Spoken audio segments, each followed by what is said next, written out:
How to train yourself to be productive without burning out.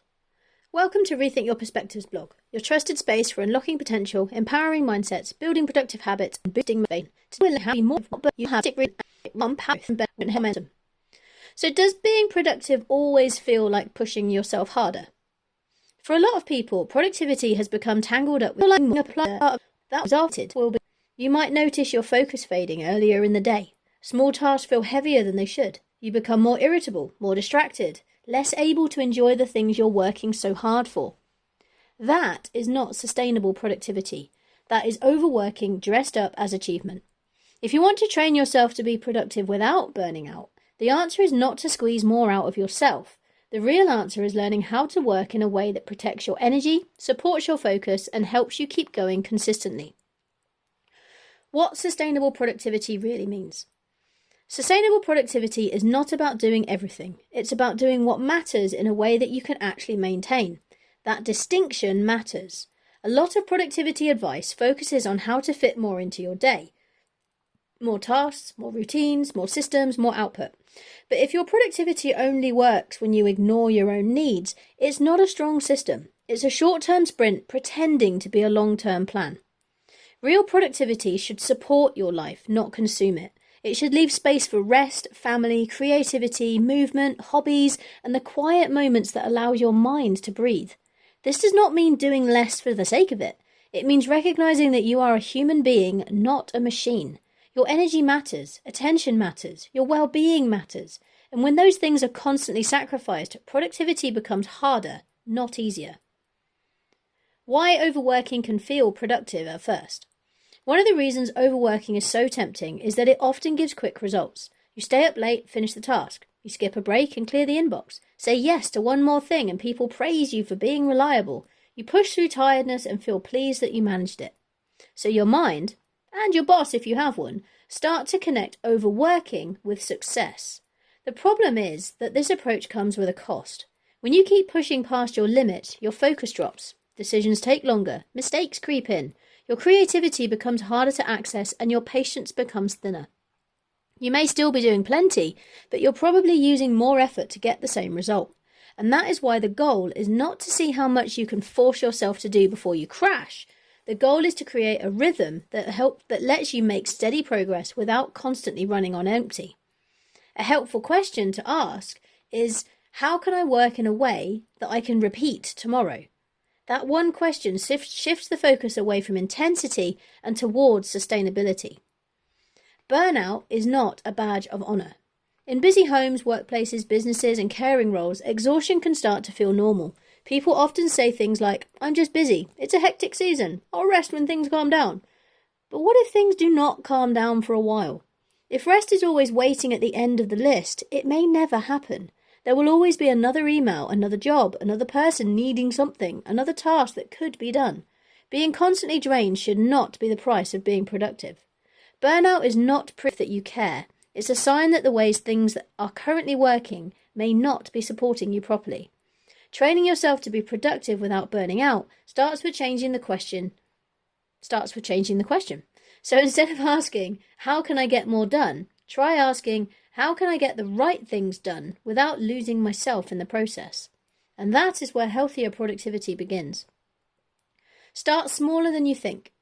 So one of the biggest mistakes people make when trying to become more productive is attempting to change everything at once. They create a perfect morning routine, detailed daily schedule, a new planning system, and a long list of habits they are suddenly going to stick to. Feels exciting at first because big change gives us a sense of momentum. But then real life, a child needs something, a meeting overruns, you sleep badly, your energy dips. The perfect plan does not survive contact with an ordinary human day, and suddenly it feels like you've failed. And that's why small habits matter so much. If you want productivity to last, begin with something easy enough to repeat. Instead of trying to overhaul your entire day, start by spending 10 minutes choosing your priorities. Begin with one focused 25-minute block instead of aiming for 3 hours of deep work. Instead of promising to clear your whole inbox, deal with the 5 most important messages. Small actions may not feel dramatic, but they're powerful because they reduce resistance. They give you a way to begin, even when motivation is low, energy is limited, or the day is just not going to plan.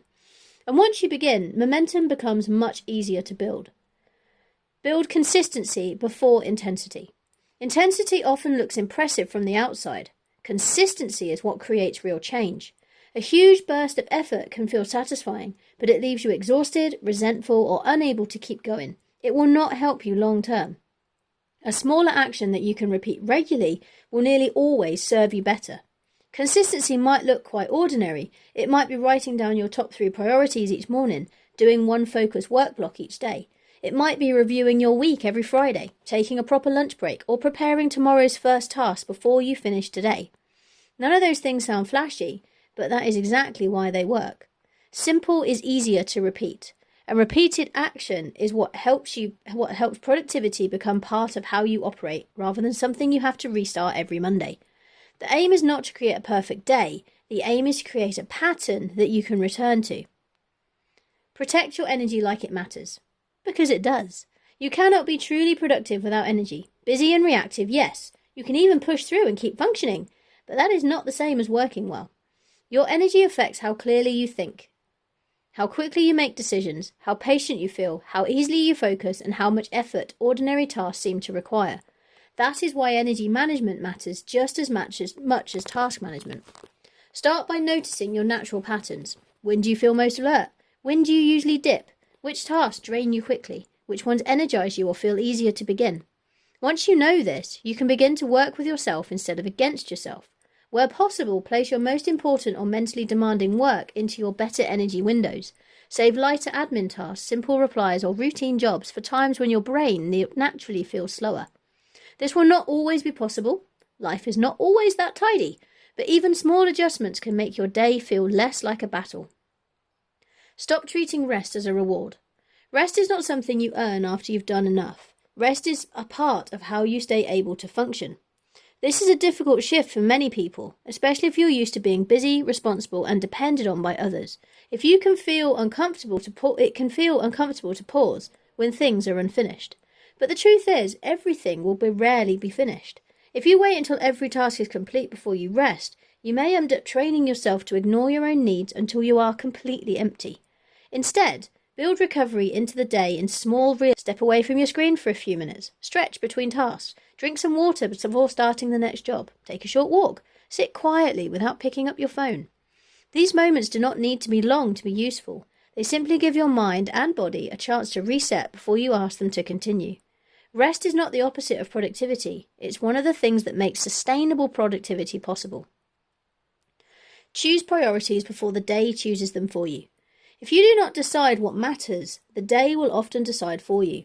Emails, messages, requests, notifications, and urgent-looking tasks can quickly pull your attention in different directions.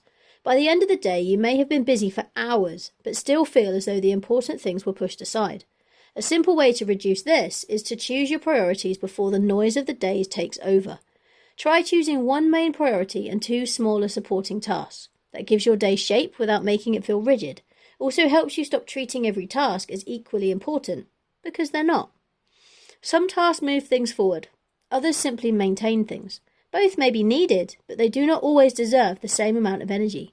When you know what matters most, it becomes easier to protect your focus. Create boundaries around your focus.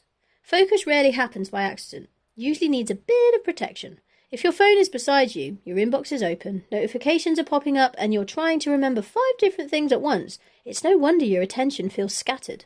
You're not weak for getting distracted. You're human. So rather than relying on willpower, make focus easier. Close the tabs you do not need. Turn off non-essential notifications. Put your phone out of reach for a short block of time. Use a timer. Work on one task at a time. You do not need hours of silence to make progress. Even one protected 25-minute block can change the feel of your day. The question is not, how do I force myself to focus? A better question is, how can I make focus easier to access? Let good enough be good enough. Perfectionism can make productivity feel much harder than it needs to be. Often sounds like high standards, but underneath it can create delay, overthinking, and unnecessary pressure. You might spend far too long on something that is already useful. You might avoid starting because you're worried it will not be good enough. Or you might keep tweaking a task long after the extra effort has stopped adding real value. This is where a useful question can help. Is it good enough to move forward? That does not mean lowering your standards or doing careless work. It means recognizing when the task has served its purpose and it's time to move on. Sustainable productivity requires discernment. Not everything needs your highest level of effort. Some things simply need to be done well enough. Review, adjust, and keep going. A sustainable productivity system should not be fixed forever. Your life changes, energy changes, responsibilities change. Some weeks are smooth, some are messy, and some require more rest than usual. That's normal. A simple weekly review can help you adjust without judging yourself. Ask what worked well, what felt too heavy, what drained your energy, and what helped you focus. Then choose one small change that could make next week easier. You're not looking for failure, you're gathering information. This approach helps you to build productivity around real life, rather than expecting real life to fit perfectly into your productivity system. Where to go from here? If this has resonated with you, you'll likely find this next step really valuable. I recently delivered a talk that explores this idea in more depth, and it was called, What if lack of time isn't the issue? It challenges the way we think about time and offers a fresh perspective on what actually makes a difference. The link is within the blog, and you can also find it on my YouTube channel. So what do you think? Training yourself to be productive without burning out is not becoming someone who never gets tired, distracted, or overwhelmed.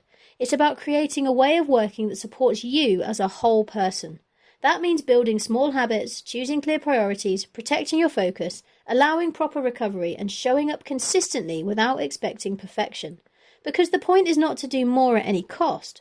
The point is to do what matters in a way that you can keep doing. If this has inspired you to rethink your own time management, explore my other posts in the Knowledge Centre, or to learn more about how I can help you apply these principles in your own life, you can message me here, connect on social media, or book a free discovery call. To your continued success, Jay. Rethink your perspective.